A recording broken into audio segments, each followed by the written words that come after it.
Welcome back to CNBC TV 18. We are in conversation with Talin Kumar, the CEO and MD of Delhi-Mumbai Industrial Corridor Development Corporation. DMIC has a trust which has around 17,500 crore.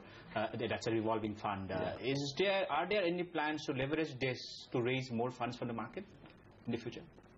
Well, I don't have plans immediately, but the institutional financial structure that was approved by the cabinet on 15th of September 2011 does have this structure built in, does have this facility built in, that this DMIC trust fund could leverage its corpus to raise resources from other institutions, multilateral institutions and other financial institutions. Right. So it does have this structure built into it. And do you believe it will be required as you go ahead and build more and more of these smart cities? I think it will be required because this is the initial, like a seed corpus. Right. But as we go along, we need a lot of funds, long-term funds for infrastructure, and mainly through debt.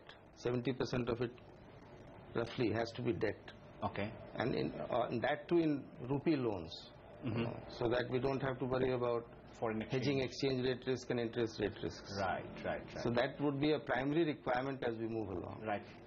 Let's now talk about, you will be developing the trunk infrastructure, a quick supplementary. For the initial development that you will be doing for those 5 cities, you'll be requiring, by your own estimates, around 10 to 15,000 crores? We can add it up for Dholera, first phase 22.5 square kilometers, right. 4,400 crores. Right.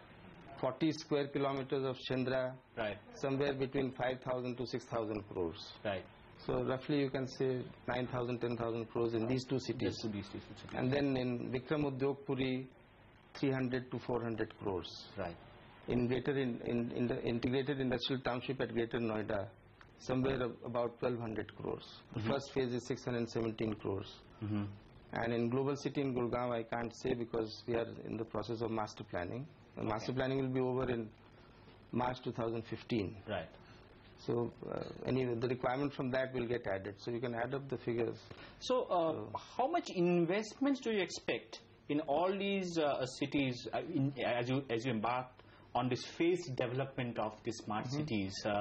For just these 5 cities, what kind of investments are we expecting? So the quality of project development is such that I believe that the money that is spent by the Government of India in trunk infrastructure will allow itself to be leveraged multiple times. I will not like to put a figure because it will create a lot of debate and controversy, but I just want to say that for example, in integrated industrial township at Greater Noida, we have our studies and estimates show that 1,200 crore worth of investment in trunk infrastructure will lead to 33,000 crore worth of PPP projects. So that is the kind of leveraging that is going to happen. So 1,200 crore from your side will lead to 33,000 crores of investment in PPA-able trunk infrastructure. That's 3x. No, not 3. 3 will be only 3,600. So 30 times. 30x. You can say, so it's about little less than 30 times. So that is the kind of leveraging that is going to happen. But I hate to generalize across cities because it depends on the characteristic of these cities. Right. But that is why I said that it will be leveraged multiple times. Right.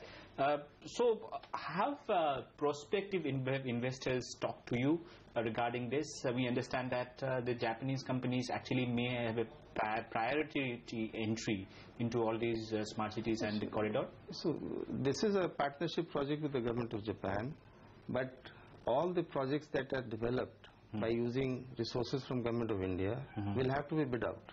Right. So we will develop projects, we'll structure them, we'll bid out to the to the investors, and all of these will be international competitive biddings. Okay. So investors. When will this start? For once you are ready with the trunk infrastructure, and I think first of all we have to lay down the trunk infrastructure. So it's anywhere between 3 to 4 years from now, we should be able to come up with PPA-able projects. Right. For these first phase of these smart cities. Right. So it has generated a lot of interest among investors. I remember in July 2012 when we had gone to Singapore, and I remember that all the 35 top CEOs from Singapore had joined. Similarly, the long-term pension funds from Canada are interested. Right. Long-term pension funds in Australia have shown interest. Right. You know, the investors from Germany and German companies have shown interest. Right. So DMIC project has generated a lot of interest across the world.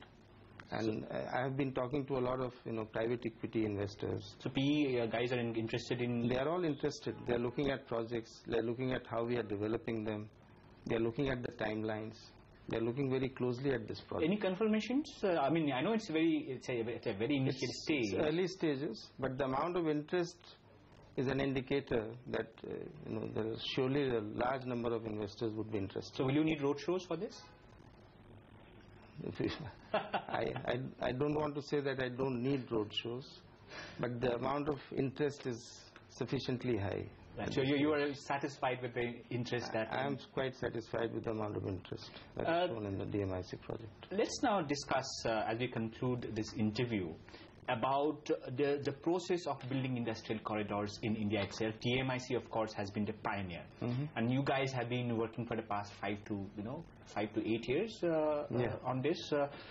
Meanwhile, the government has also gone ahead and is talking about 4 more industrial corridors, be it the Delhi-Calcutta industrial corridor or the industrial corridor between Bombay and Bangalore. Correct me if I'm wrong. Now, there will be a separate agency which will oversee the development of those corridors. So, have you shared your experience in developing and designing the DMIC Yes, we have. In fact, DMIC is assisting in the perspective plan for the Bengaluru-Mumbai economic corridor already.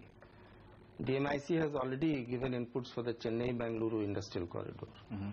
DMIC is already preparing a bid document for selection of a consultant for preparation of the perspective plan for the Amritsar-Kolkata industrial corridor.